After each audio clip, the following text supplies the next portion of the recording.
What do you want to become? I want to become a teacher, doctor, soldier, IPS. I want to become a fashion designer in my life, doctor, businesswoman in my life.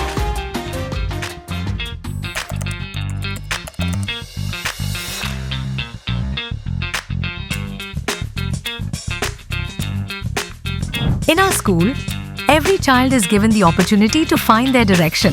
Whether it's the dream of becoming a doctor, an engineer, here we provide them with all the guidance and support needed to reach their destination. At our school, sports are not just for entertainment. They are a vital means of physical and mental development for our students. Here, every child gets the opportunity to hone their athletic talents.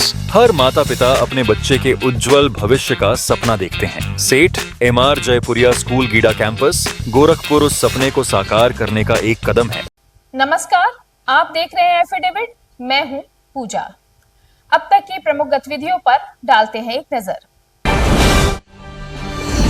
Gorakhpur में handloom cutwork चादर, जो अपनी विशेषता के लिए जानी जाती है, को कई अवार्ड मिल चुके हैं। यह चादर गर्मी के सीजन में राहत देने के साथ साथ सर्दियों के मौसम में गर्मी का दिलाती है एहसास। महानगर में पुलिस और आरटीओ की संयुक्त टीम द्वारा ई रिक्शा सहित अन्य वाहनों के चालकों की जांच पड़ताल का क्रम है जारी।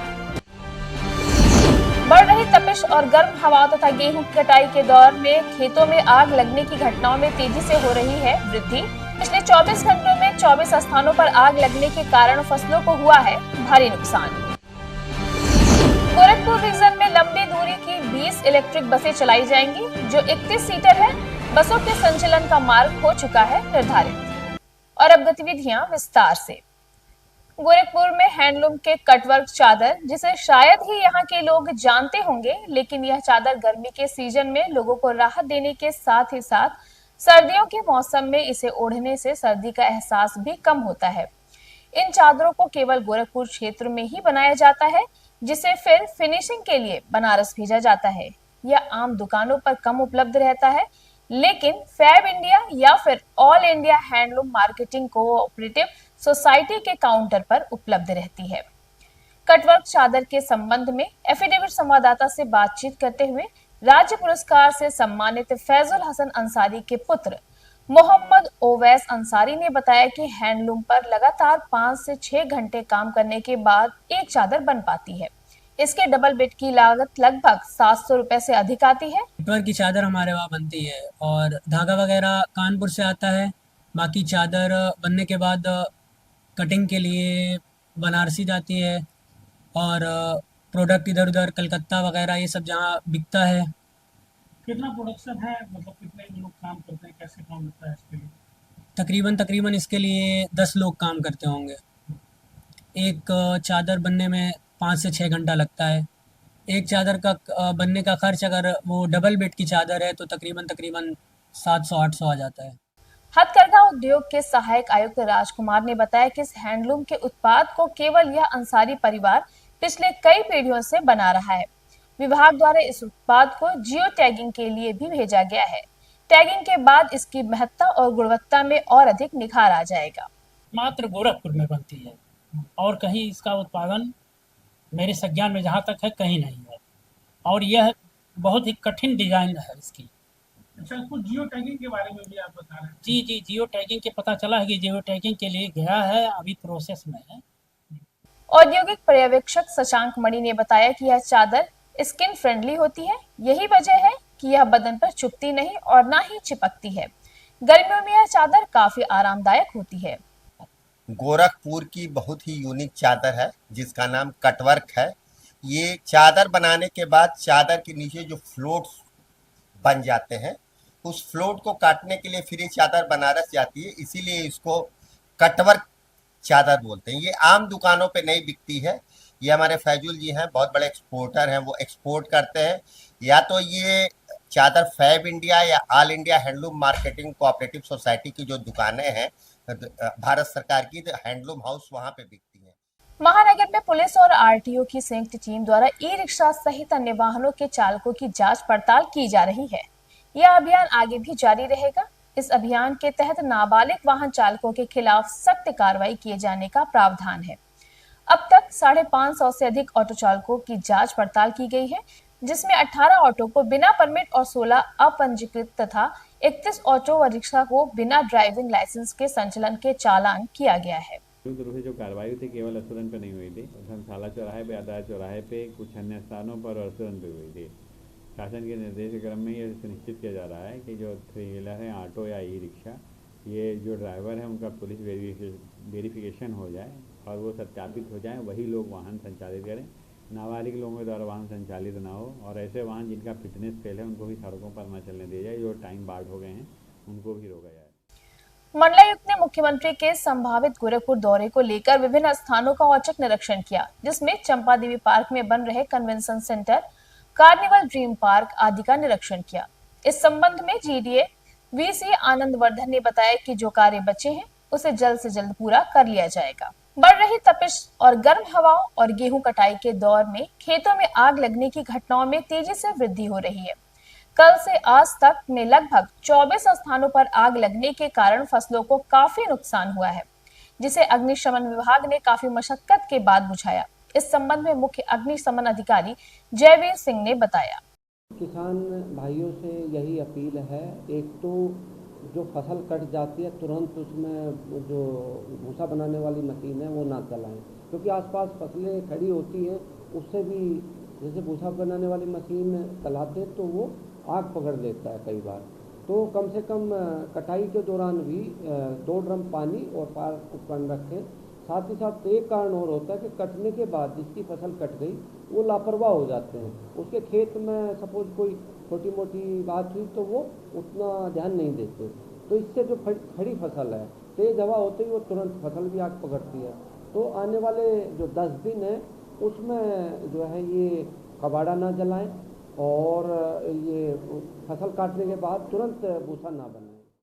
आगजनी की घटनाओं में किसानों को हुई आर्थिक हानि के लिए खेत खलिहान बीमा योजना के तहत किसानों की भरपाई की जाएगी। इस बात की जानकारी एडीएम एफआर विनीत कुमार सिंह ने देते हुए बताया कि कटाई का समय है और आग लगने की घटनाएं बढ़ रही हैं। तहसीलों में इस तरह की घटनाएं प्रकाश में आई हैं, जिसमें गेहूं के खड़े फसल में आग लगने की घटना हुई है और इसके दृष्टिगत तहसील के राजस्व विभाग के कर्मचारियों के द्वारा मौके पर सर्वे भी किया जा रहा है और जो भी किस्तों का नुकसान हुआ है उनको मुख्यमंत्री खेत खलिहान दुर्घटना बीमा योजना के तहत जो आर्थिक सहायता सरकार के द्वारा अनुमन्य है वो दिलाए जाने की प्रक्रिया की जा रही है। इसमें लोग कृषक खुद भी अपने अभिलेख के साथ किसी भी जनसेवा केंद्र से आवेदन कर सकते हैं, लेखपाल के माध्यम से भी आवेदन करा सकते हैं और इसमें मंडी समिति के माध्यम से। गोरखपुर रीजन में लंबी दूरी की 20 इलेक्ट्रिक बसें चलाई जाएंगी। ये बसें 31 सीटर हैं। बसों का संचालन निर्धारित हो चुका है, साथ ही चार्जिंग पॉइंट को भी सुदृढ़ किया जा रहा है। इस बात की जानकारी क्षेत्रीय परिवहन अधिकारी लव कुमार सिंह ने दी है। ये बसेस के लिए जो चार्जिंग स्टेशन हमारा राप्ती नगर में गोरखपुर डिपो है उसी के अंदर स्पेस अवेलेबल है, वहाँ बन रहा है। उसमें अभी जो है इलेक्ट्रिसिटी कनेक्शन प्लस जो उसके फर्श वगैरह का काम अभी प्रपोज्ड है वो अभी होगा। बसेस के जो रूट्स रहेंगे वो यहाँ से गोरखपुर से बनारस की कनेक्टिविटी अच्छी होगी। इसमें 2 रूट्स हैं, वाया गोरखपुर से वाया गाजीपुर और वाया आजमगढ़ है, तो दोनों रूट्स पे बसेज रहेंगी। इसके अलावा सुनौली जो हमारा डिपो है वहाँ वो 100 किलोमीटर के रेंज में है, तो वहाँ तक बसें चलेंगी। नेपाल बॉर्डर तक के लिए अवेलेबल रहेगी बसें। मुख्यमंत्री कन्या सुमंगला योजना के तहत प्रत्येक लड़की को 25,000 रुपए दिए जाने की क्रमबद्ध व्यवस्थाएं की गई हैं, जिसमें बेटी के जन्म से लेकर इंटर तक की पढ़ाई के लिए धन उपलब्ध कराया जा रहा है। इस बात की जानकारी जिला प्रोविजन अधिकारी समर बहादुर ने दी है।